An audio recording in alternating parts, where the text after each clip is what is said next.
All right, here we go. So, Steve, do you think my independent alpha female mentality comes off too strong? Well, let me ask you a couple questions. Have you been in long-term relationships? I have. I've been in 3, And all less than about a year and a half, and Okay. I call it off actually a wedding as well. and the guys were Incredible, just not the ones I want to spend my life with, like life responsibility issues. you, an alpha woman, extremely independent, but you want a man that's more alpha male than you are, and you want to know if he's out there. Now, I don't know enough about Steve Harvey here to know if this is like something that he's even familiar with. Steve Harvey, I mean, by my book or by my reckoning, is not, he's a comedian, right? He's not a psychologist. He's not even Dr. Phil level of psychologist, but let's give him some of the worldly wisdom side of things here. Has he ever had this conversation before? Has he ever been confronted with stuff like this before? Because I don't know. I'm not familiar enough here, but I am familiar enough to know what the next words that are going to come out of his mouth are, because it's the standard pablum that you get whenever you get a situation like this. Like, well, how do I change my life? I'm an alpha female. I did everything that everybody ever told me to do that was right. And the reason why I'm bringing this up is because I've had this conversation with other women, let's just say, who I don't want to drop names right now, but back in June, I had a very similar conversation with a young lady who was, I believe she was 26 years old, and she threw something very similar to along these lines at me, and she said, "I'm 26 years old. I can't find a guy who's responsible. I've made a lot of I have a degree. I'm 26 years old. I'm making a lot of money, blah, blah, blah. And I can't find a guy who is of my caliber." Now, she's 26 years old. This woman here is 35. She's done. It's over. It's over for her. And you'll see why. You'll see why she acknowledges this at some point. She's done. But we can't kick her in the face that much. I mean, this is not an accountability show. This is a Steve Harvey show, right? But he's trying to sort this thing out. And first and foremost, and yes, I'm just going to get to this right now. When we are talking about alpha females, I have done this show. This is already in the can. Okay. There's no such thing as an alpha female. Ladies, there's no such, if you're watching this is your show, by the way. Ladies, if there's a rational female show, if there's a Rollo Tomasi for women show, this is going to be your show. And it's not to kick you in the teeth. It's to give you some objective reality. And that's, I think, one of the most difficult aspects. Like, people ask me all the time, why don't you have women on the show? Well, I'm not against it. But the reason that I don't is because I would have to go from speaking rational language to having to speak emotional language. Because women end up leading with emotions. Remember what I said before when we're talking about the triune mind theory. Instinct, emotion, and reason. Well, when women are communicating, the natural proclivity for women to communicate is emotion first and then reason after that, if we even get to that point. For men, it's usually the reason part first, and then we go, "Oh, I'm sorry, did I hurt your feelings?" Wait a minute. It's an afterthought. It's something that comes in a different order. That's why men communicate overtly. That's why women communicate covertly. Women are more like this because of that natural prioritizing of emotion before reason, and then for men, reason before emotion.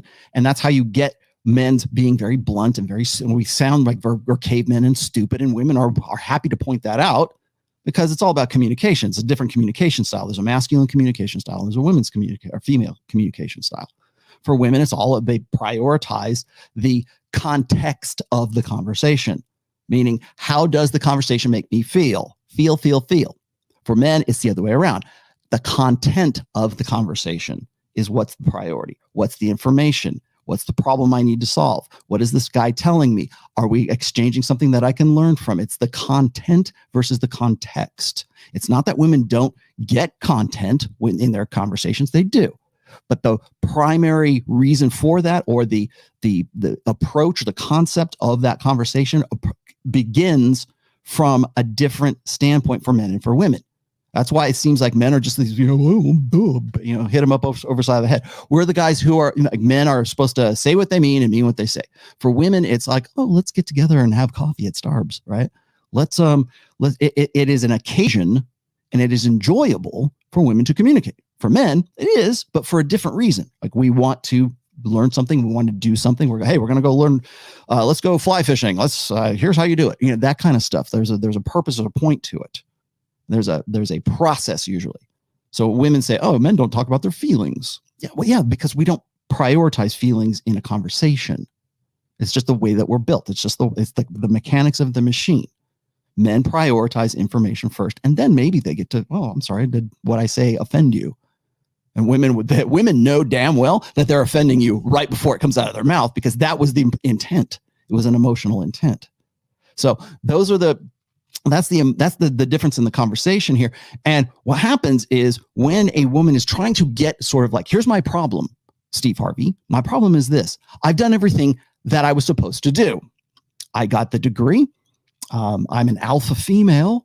I make my own damn money, right? She walks like the boss and talks like the boss, right? She's the stereotypical. And then on top of this, we're going to layer in religion on top of this. And that's where I kind of wanted to go with this a little bit today, because she is having an epiphany very late in life. Maybe she had it prior, but now she's kind of like throwing this out there according to whatever the producers told her to say. She's reading this from a script, right? You can tell that this was planned. You can tell that this is like something I almost think she memorized this. I'm pretty sure the parts of it she did.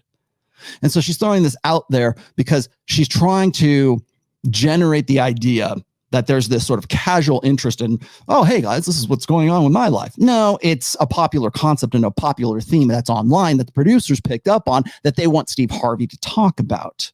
So that's how we get to this in the first place. Now, second of all, there's no such thing as an alpha female, right? So when women become alpha females, they are really becoming alpha males with female body parts. Okay, I'm going to say that nicely here. I probably already swore. There goes I'm probably going to, I appreciate the super chats for this one, because it's probably going to get demonetized. But so now we have it out. Now it's out in the open, and now we can talk about it in sort of this, oh, well, it just happened to be the thing that's on my mind. No, it's not. This is part of the show. But what's going to happen here is he's going to try, and this is the accountability theme, the accountability side of things. He's going to try to turn this around in objective terms, but also couching it in emotional language, because that's what guys like Steve Harvey do. They know where their bread is buttered. They know what their target demographic is. Dr. Phil, daytime TV, right around 2-3 o'clock. And ask me how I know. I will tell you in a moment. But his demographic is definitely not you guys. It's definitely not my demographic. But his producers are more than happy to come in and lift our material to throw it in there. And here's what happens. So here's what happens when red pill goes mainstream, right? But and let me just clarify one more term here, is that when a woman says that she is an alpha female, that tells you all you need to know about her mindset. That tells you all you need to know about her programming. There is a blue pill for women. It's called feminism, right? But it's also called gynocentrism. It's also called fempowerment. It's also called, like, we're going to raise our little girls to, be basically masculinize our girls. That conditioning, that blue pill conditioning, is every bit as real as a blue pill conditioning for men. Keep that in mind. Ladies, if you're wondering, how come there's no rational female? Well, because for me to make it palatable, I would have to turn into Steve Harvey. And that is just a bridge too far, ladies. I am not going to do that. So when it comes to, I've put this out there before, when it comes to alpha females, when we have this image of like the CEO, the boss girl, the CEO chick, who's calling herself an alpha female, she has essentially made herself into an alpha male. And she'll get to a point where this woman is, where she's wondering why she can't attract other alpha males according to the criteria that she thinks that they should be attracted to, which is her. She probably believes that. I'm everything that everybody told me that I should be. Like the girl I was mentioning before, the 26-year-old, same thing. Same boat. It's getting earlier and earlier. And imagine me telling the 26-year, and I did this. Imagine me telling this 26-year-old alpha female that she needs to soften it up. She needs to get more feminine. She needs to get in touch with you need to get in touch with your feminine side. Ladies, if you're an alpha female and you're wondering where your prince charming is, you need to get in touch with your emotions. You need to get in touch with your feminine side, your female side, because up to this point, you more than likely you've been nothing but the masculine side of things, if that's even a thing, right? Yeah. And women get really upset and pissed off at that because they have put so much time and so much effort and invested so much of their life in a narrative that told them if they did these things, if they had the money and they made themselves more secure and they made themselves the CEO, boss babe, whatever, that they would be successful, and men and high caliber, high value, whatever we're calling it today, high value men would want to get with them. Well, 35 years old, she's ditched at least 2 guys that we know of. Or she said she had 3 long-term relationships, I believe. One of them was a cancellation of a marriage.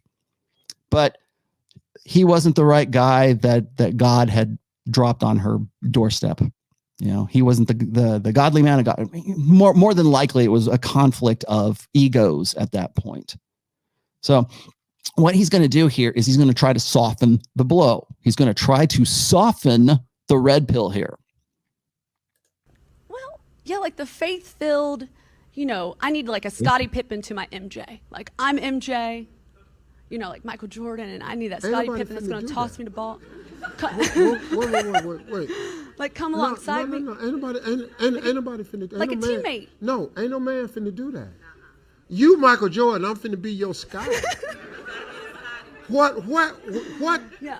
What strong, independent, more alpha male you done met that's finna be the Scottie and let you be the Michael Jordan? Well, I can be the Scottie, the Rodman, but is the Michael Jordan out there? That's the question. they out there. You think so? But let me say this though.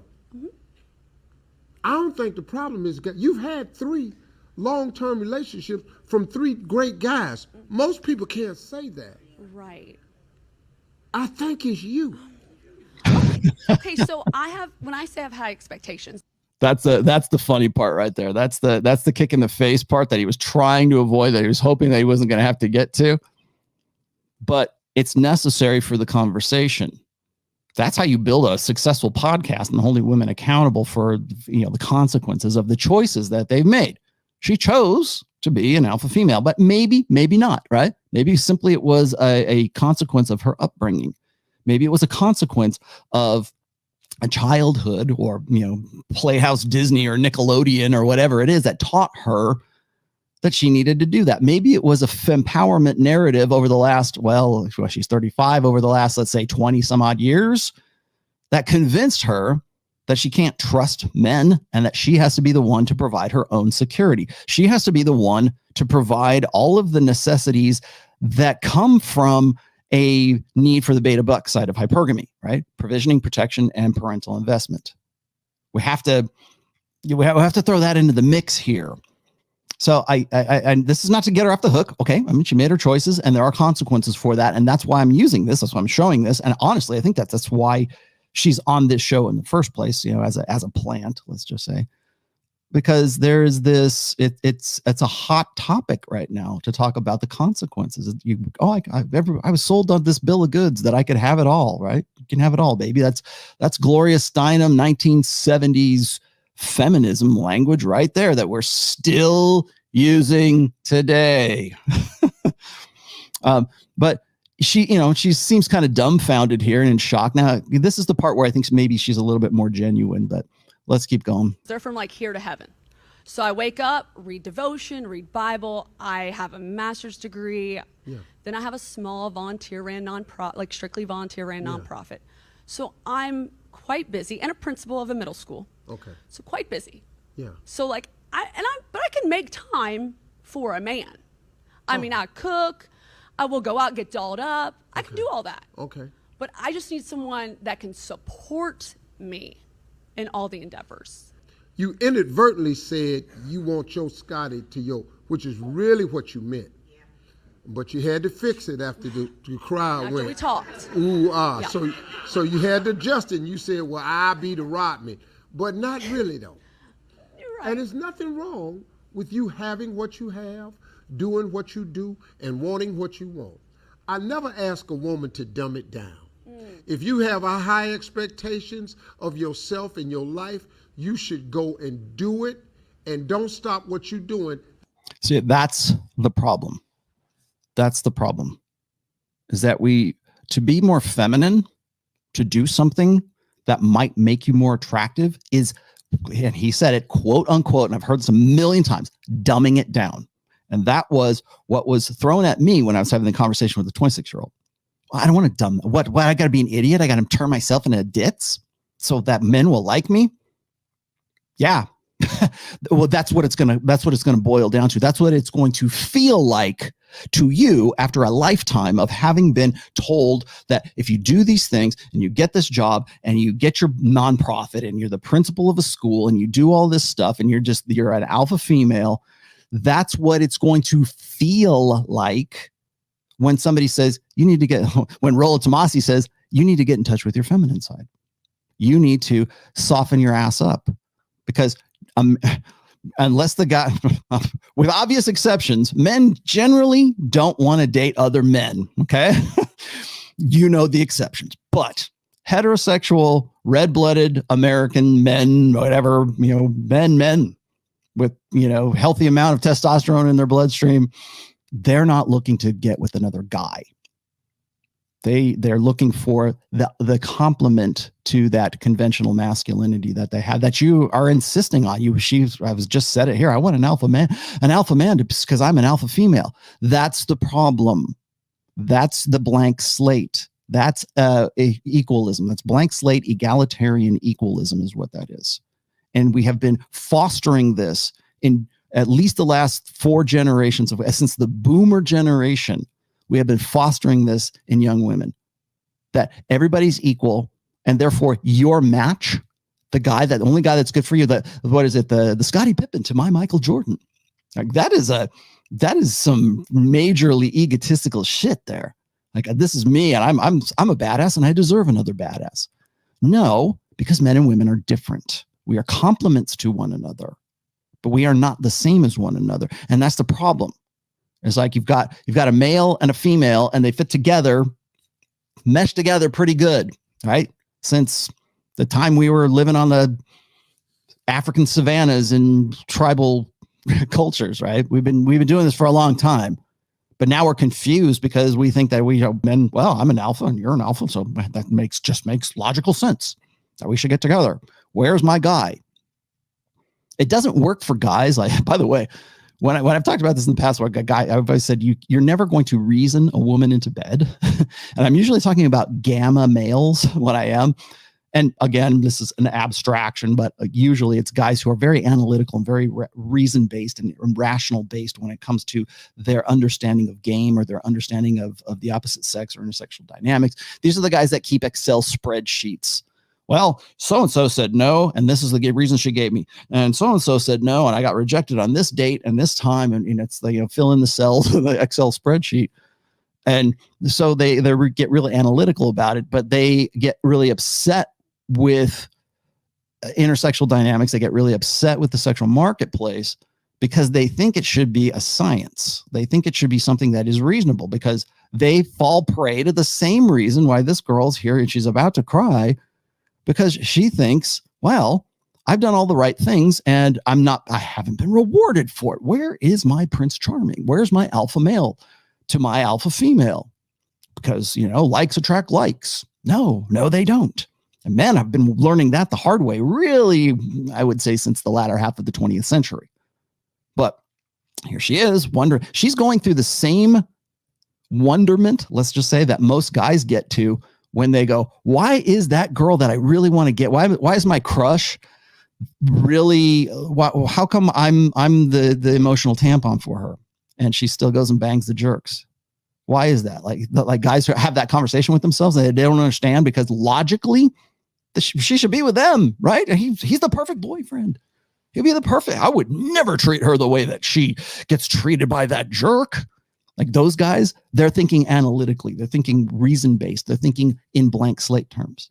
They're thinking, well, men and women are just equal. And even if they don't actually verbalize those words, that's the idea. That's the sort of like the subroutine that's going on in the background of their heads. And so that's where the bewilderment comes from. How come my crush, she's the perfect girl for my one? How come my one isn't into me? And she wants to go bang Chad from the football team, and she keeps going back to him, and he treats her like shit. And I don't understand it. It must be her, or it must be me, or there must be some sort of mix up. There must be something wrong. She's not quality because she can't see how bi bitchin' I am, right? She can't figure it out. So there's got to be the problems either with her or it's with him or whatever. And the fact of the matter is that's just how the machine works. Okay. Men and women are not the same. But when you make yourself the same, like this woman has after 35 years, once she's made herself the same as an alpha male, she's coming to the realization that guys aren't into her for being an alpha female. Just like guys who are like these gamma males who she's trying to reason her way into bed and asking Steve Harvey, help me sort out and solve my confusion about this. No, well, this is something the Red Pill's been talking about for a while, and Steve doesn't know what the hell to say about it. He falls back on emotionalism and the same tropes that you would get from Oprah, from Steve, or from I want to say Steve Harvey, same ones you would get from like Dr. Phil. It's the stand. It sounds right. It's truthy. So we're going to throw it out there.